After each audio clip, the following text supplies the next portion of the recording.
without you guys, and I mean this honestly, I could not go through something that I want to.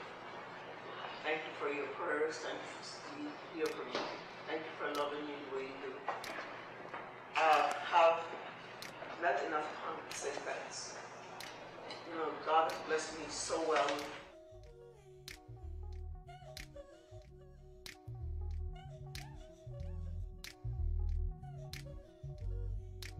So many people around that are calling constantly, praying, you know, we're every day.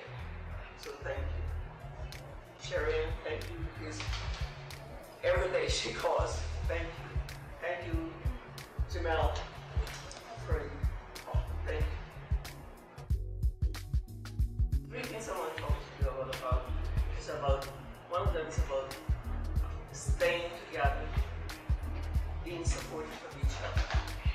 Yes, things happen, we're not going to agree on everything, but that's not what's important. The important thing is when the rubber hits the road, that you all are there for each other. In spite of, no question. Okay? Love is not a condition. Love is unconditional. Don't find a lot of family living this way. Yes, but again, we don't have to agree. But you don't find a lot of family who are, in spite of what it is, or how it is, that we still care and love each other. Okay? So I'm begging you, please, however it is, when one hurt, everybody should be supported. And I don't mean financially most of the time, yes, that's not what I'm talking about. I'm talking about being supportive, emotionally, mentally, and sometimes physically. Okay? That's number one.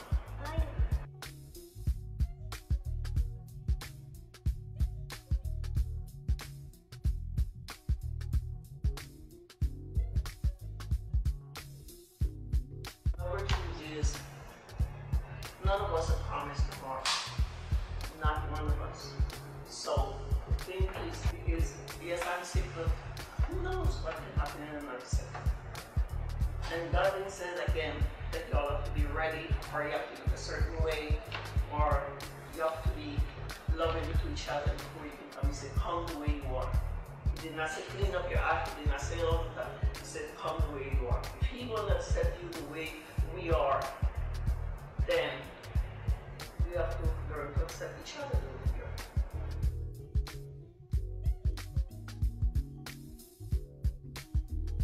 The thing about it is, a lot of us Christians really did not set a good pace for those of you who does not accept it, or did not accept it, or behavior didn't like it.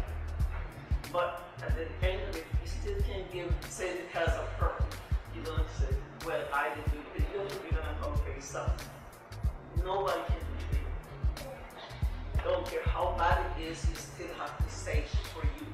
So when people treat you badly, or when people does things badly towards you, it's still not about you, about what they do. It's about what you do. Okay? I want you all to hear that. It's not about what other people do.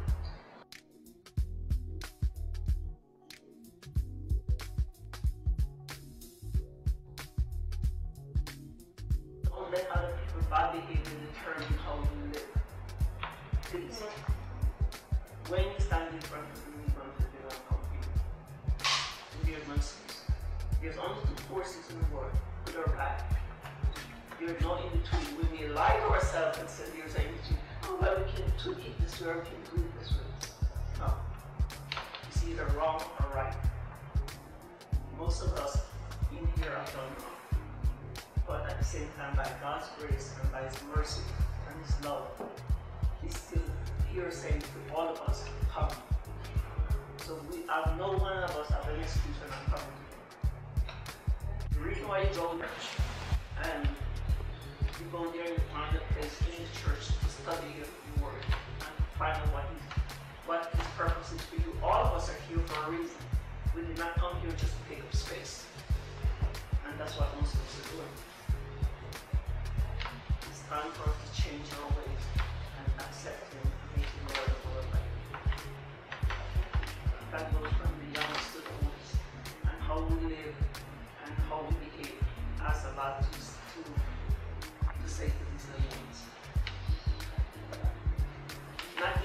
what yesterday, what we do today, from today on is what will come.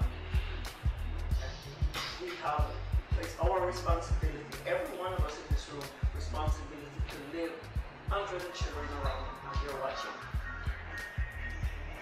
Enough is enough, time to do the right thing for all of us.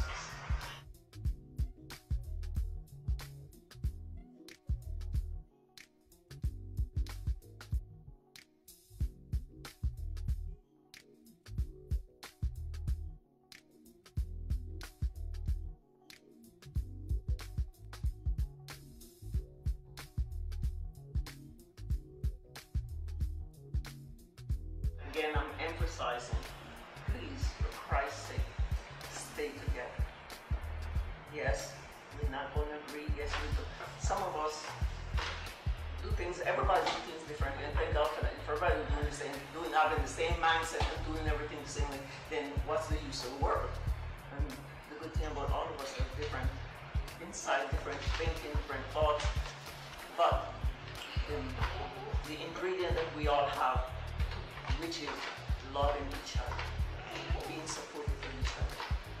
I spoke to Jimmy last night, and she and I had a good conversation about that.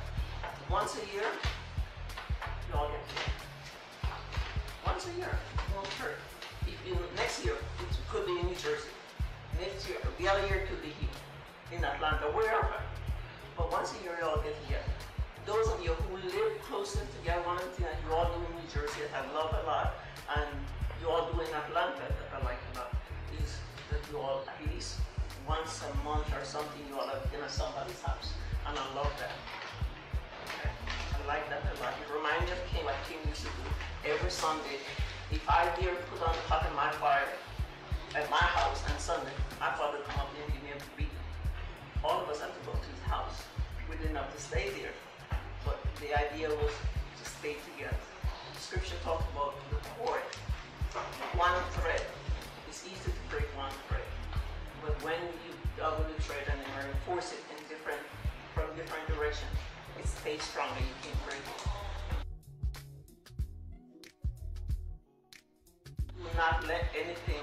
Do not let Satan come in the midst of this family and tear up this family because of something somebody says or something somebody did. Okay? We all do something wrong. Not one of us in here have done everything right. So I didn't see anywhere in the scripture say, well, because she lied, because he stole her, because he killed, is different. All of it is the same. Wrong is wrong is wrong. Okay? So in spite of all of this, as a family, we must stay together. We must. I don't care how it goes, where it goes. Call each other. You know, I am not very good at calling sometimes, but I'm better than I used to be.